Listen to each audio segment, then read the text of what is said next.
ಇವತ್ತಿನ ಅಪ್ಡೇಟ್ಗೆ ಸ್ವಾಗತ ಸುಸ್ವಾಗತ. ಇವತ್ತಿನ ಅಪ್ಡೇಟ್ ಏನು ಅಂತ ನೋಡುವುದಾದರೆ, ಗೃಹಲಕ್ಷ್ಮಿ ಯೋಜನೆಯ ಯಾರಿಗೆಲ್ಲ ಎರಡು ಸಾವಿರ ಯಾರಿಗೆಲ್ಲ ಬಂದಿದೆ, ಯಾರಿಗೆಲ್ಲ ಬಂದಿಲ್ಲ, ನಮಗೆ ಇನ್ನೂ ಬಂದಿಲ್ಲ, 11ನೇ ಕಂತಿನ ಹಣ ಬಂತು ಅಂತ ಹೇಳುತ್ತಿದ್ದೀರಿ, ಅವರಿಗೆ ಎಲ್ಲರಿಗೂ ಗುಡ್ ನ್ಯೂಸ್ ಅಂತಾನೆ ಹೇಳಬಹುದು.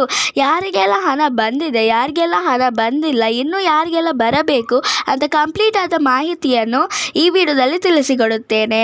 ನಿನ್ನೆಯಿಂದಲೇ ಎರಡು ಸಾವಿರ ರೂಪಾಯಿ ಫಲಾನುಭವಿಗಳ ಖಾತೆಗೆ ಹಣ ಬಿಡುಗಡೆಯಾಗುತ್ತಾ ಇದೆ. 12ನೇ ಮತ್ತು 13ನೇ ಕಂತಿನ ಹಣಕ್ಕೆ ಎಲ್ಲರೂ ವೆಯ್ಟ್ ಮಾಡುತ್ತಾನೆ ಇದ್ದೀರಾ.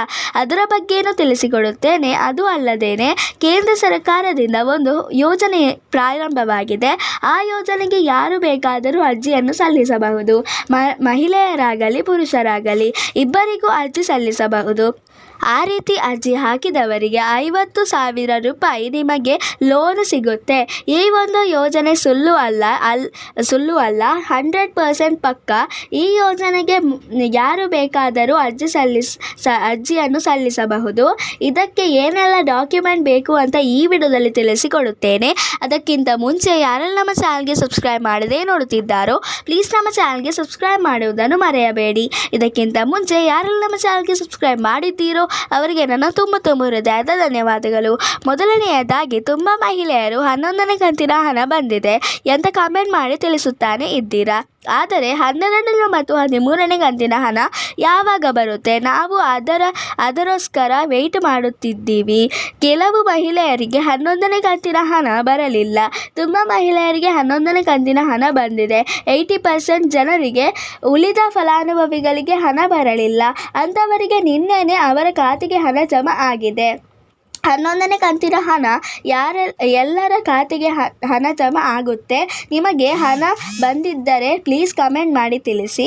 ಇನ್ನು 12ನೇ ಮತ್ತು 13ನೇ ಕಂತಿನ ಒಟ್ಟಿಗೆ 4,000 ಕೊಡುತ್ತೇವೆ ಅಂತ ಹೇಳಿದರು. ಈಗ ಸ್ವತಃ ಲಕ್ಷ್ಮೀ ಹೆಬ್ಬಾಳ್ಕರ್ ಮೇಡಮ್ ಹೇಳುತ್ತಿದ್ದರು, ಗೌರಿ ಗಣೇಶ ಹಬ್ಬಕ್ಕೆ ಕೊಡಲಿಕ್ಕೆ ಆಗಲಿಲ್ಲ, 4,000 ಏನು, ನಾವು 6,000ನೇ ಕೊಟ್ಟು ಬಿಡುತ್ತೇವೆ, ಸ್ವಲ್ಪ ವೆಯ್ಟ್ ಮಾಡಬೇಕು. ಯಾರಿಗೆಲ್ಲ 11ನೇ ಕಂತು ನಿಲ್ಲಿಸಿದ್ದರು ಅವರಿಗೆಲ್ಲ ಈಗ ಹಣ ಜಮಾ ಆಗಿದೆ. ಅದು ಇನ್ನು 2 ದಿನದಲ್ಲಿ ಕಂಪ್ಲೀಟ್ ಆಗುತ್ತೆ. ನೆಕ್ಸ್ಟ್ ಪ್ರಾಸೆಸ್ 12ನೇ ಮತ್ತು 13ನೇ ಕಂತಿನ ಹಣ ಕೊಡಬೇಕಲ್ವಾ, ಅದೆಲ್ಲ 4,000 ರೂಪಾಯಿ ಕೊಡುತ್ತೇವೆ. ಯಾಕೆ ಈ ರೀತಿ ಆದರೂ ಜನಗಳು 1-2 ತಿಂಗಳ ಹಣ ಬರಲಿಲ್ಲ ಎಂದರೆ ಇಲ್ಲಿ ಗೃಹಲಕ್ಷ್ಮಿ ಯೋಜನೆಯೇ ನಿಲ್ಲಿಸಿಯೇ ಬಿಡುತ್ತಾರೋ, ದಿವಾಳಿ ಆಗಿ ಹೋಯಿತು ಅಂತ ಕಮೆಂಟ್ ಮಾಡುತ್ತಿದ್ದಾರೆ. ದಯವಿಟ್ಟು ಆ ರೀತಿ ಮಾಡಲಿಕ್ಕೆ ಹೋಗಬೇಡಿ. ಅದು ನಿಮ್ಮ ಅಭಿಪ್ರಾಯ ಆದರೆ ಹೋಪ್ಸ್ ಇಟ್ಟುಕೊಳ್ಳಿ. ಸರಕಾರದ ಹತ್ರ ದುಡ್ಡು ಇಲ್ಲ ಅಂದ್ಕೊಳ್ಳಬೇಡಿ.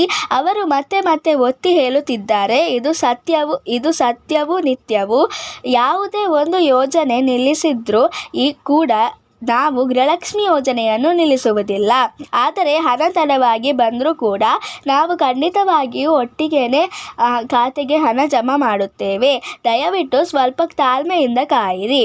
ಇನ್ನು ಕೇಂದ್ರ ಸರ್ಕಾರ ಯೋಜನೆ ಏನೆಂದರೆ, ಕೇಂದ್ರ ಸರ್ಕಾರದಿಂದ 50,000 ರೂಪಾಯಿ ಮಹಿಳೆಯರಿಗೆ ಮತ್ತು ಪುರುಷರಿಗೆ ಸಿಗುತ್ತೆ. ಆ ಯೋಜನೆಯ ಹೆಸರೇನು ಯಾರಿಗೆಲ್ಲ ಅರ್ಜಿ ಸಲ್ಲಿಸಬಹುದು, 18 ವರ್ಷ ಮೇಲ್ಪಟ್ಟವರು ಈ ಯೋಜನೆಗೆ ಅರ್ಜಿ ಸಲ್ಲಿಸಬಹುದು. ಇದರಲ್ಲಿ ಯಾವ ಜಾತಿ ಯಾವ ಪಂಗಡ ಅಂತ ಏನೂ ಇಲ್ಲ. ಈ ಒಂದು ಯೋಜನೆಗೆ ಅರ್ಜಿ ಹಾಕಲು ಏನೆಲ್ಲ ಡಾಕ್ಯುಮೆಂಟ್ ಬೇಕು ಎಂದರೆ, ಆಧಾರ್ ಕಾರ್ಡ್ ಬೇಕು, ಆಧಾರ್ ಕಾರ್ಡ್ ಲಿಂಕ್ ಆದಂತಹ ಮೊಬೈಲ್ ನಂಬರ್ ಬೇಕು, ಆ ಮೊಬೈಲ್ ನಂಬರ್ಗೆ OTP ಬರುತ್ತೆ, ಬ್ಯಾಂಕ್ ಪಾಸ್ಬುಕ್ ಬೇಕು, ಜೆರಾಕ್ಸ್ ಬೇಕು, ನಿಮ್ಮ ಕೆಲಸದ ಬಗ್ಗೆ ಸ್ವಯಂ ದೃಢೀಕರಣ ಪತ್ರ ಕೇಳುತ್ತಾರೆ. ಯಾಕೆಂದರೆ ನಿಮ್ಮ ಕೆಲಸವೇನು, ಬಿಸ್ನೆಸ್ ಆಗಿದ್ದರೆ ಅದಕ್ಕೆ ಇಂಪ್ರೂವ್ ಮಾಡಬೇಕಿದ್ದು ಅದಕ್ಕೆ ಬೇಕಾಗಿ ಸಾಲವನ್ನು ಕೊಡುತ್ತಿದ್ದಾರೆ. ಈ ಯೋಜನೆಯ ಹೆಸರು ಬಂದು PM ಸ್ವನಿಧಿ ಯೋಜನಾ. ನೀವು ವ್ಯಾಪಾರ ಮಾಡೋದೋಸ್ಕರ ಸರ್ಕಾರವು ಈ ಸಾಲವನ್ನು ಕೊಡುತ್ತಿದ್ದು ಬೇರೆ ಯಾವ ಯೋಜನೆಗೆ 20% ಜನರಿಗೆ ಮಾತ್ರ ಲೋನ್ ಸಿಗುತ್ತೆ. ಈ ಯೋಜನೆಯಲ್ಲಿ 100% ಜನರಿಗೆ ಲೋನ್ ಸಿಗುತ್ತೆ, ಪಕ್ಕಾ ಲೋನ್ ಸಿಗುತ್ತೆ. ಇಲ್ಲಿಗೆ ಈ ವಿಡಿಯೋ ಮುಗಿಯುತ್ತದೆ. ಈ ವಿಡಿಯೋ ನಿಮಗೆ ಇಷ್ಟವಾದರೆ ಪ್ಲೀಸ್ ಲೈಕ್ ಮಾಡಿ ಮತ್ತು ನಿಮ್ಮ ಫ್ರೆಂಡ್ಸ್ ಆ್ಯಂಡ್ ಫ್ಯಾಮಿಲಿ ಜೊತೆ ಶೇರ್ ಮಾಡಿ ಮತ್ತು ನಮ್ಮ ಚಾನಲನ್ನು ಪ್ಲೀಸ್ ಸಬ್ಸ್ಕ್ರೈಬ್ ಕೂಡ ಮಾಡಿ. See you with the new video.